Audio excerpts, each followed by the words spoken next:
Well, Sherman was a piece of work. He was a mama's boy. He had to be on mommy's lap at all times. And before he'd go on your lap, though, he would, if you were sitting on the couch, he'd come up to you and stand in front of you and do this thing that we called a silent bark, where he would, it would look like he's barking at you. His whole body would jump and everything, and he'd open his mouth, but there would be no sound coming out. So that was his way of asking permission to come up on your lap. And he would not come up until you patted your leg and said, come on up. And then he'd jump up and plant himself and be happy. Sherman always had itchy wrinkles, itchy feet, red, swollen. He'd get infections in his little wrinkles on his face. And we found out through trial and error that certain foods would bother him if he got too much of one thing or another. And one of those things in particular was wheat. So every so often I would make him cookies, either using like oat flour or any other flour other than wheat. Sherman, why can't you hear me?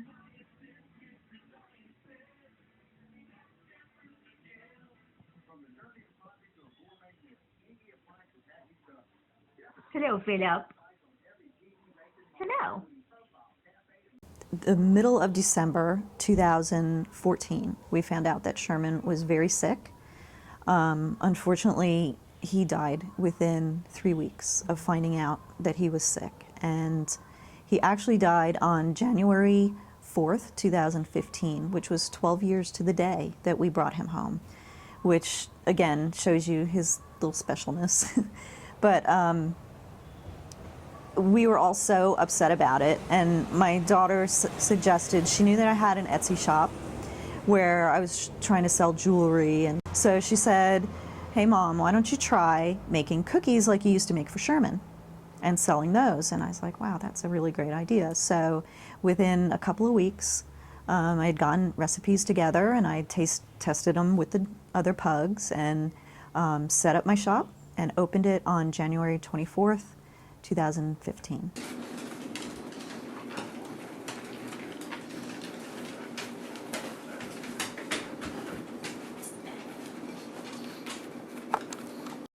I have a fairly decent following on Instagram, and I just advertised on there that I was opening this cookie shop, and I advertised that they were no wheat, no soy, no corn, no added sugar, all the different flavors that I had at the time. And as word got out and people were buying them as gifts for other dogs, then those dogs became customers, and just kind of snowballed slowly, but over time it has snowballed.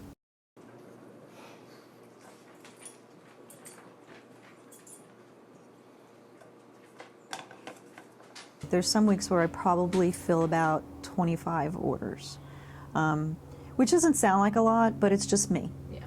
And from start to finish, one batch can take me over 2 hours to make.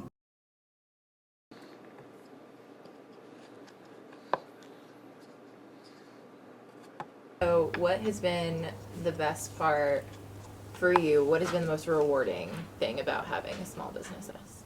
I think the love that my customers have for the cookies. So many of them call my cookies dog crack because their dogs go crazy for them.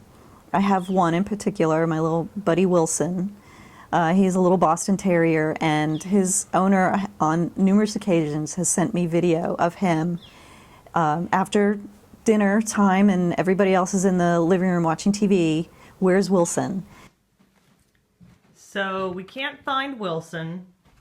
He won't come into the living room. I'm gonna bet he's in the kitchen in the dark staring at his cookies. It's stuff like that, and I've made quite a few friendships over the past year and a half through the cookies. It also gives you a sense of accomplishment because, I started this business. I make all the decisions, and I do all the work. So Any accomplishment is mine, and any failure is mine too. I've had a few flavors that haven't gone over so well, but that's not that big of a failure.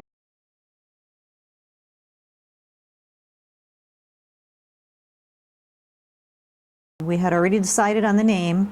It was going to be Sherman because my husband said, well, pugs are built like Sherman tanks and they're, you know, little tough things, so let's name the next one Sherman. So I emailed her and I said, you know, we're interested, and she and I talked for a couple of days back and forth on email, and then finally she said, you know, I don't normally name them, but his father, his name was Tank, and he's such a little character that we decided to name him Sherman.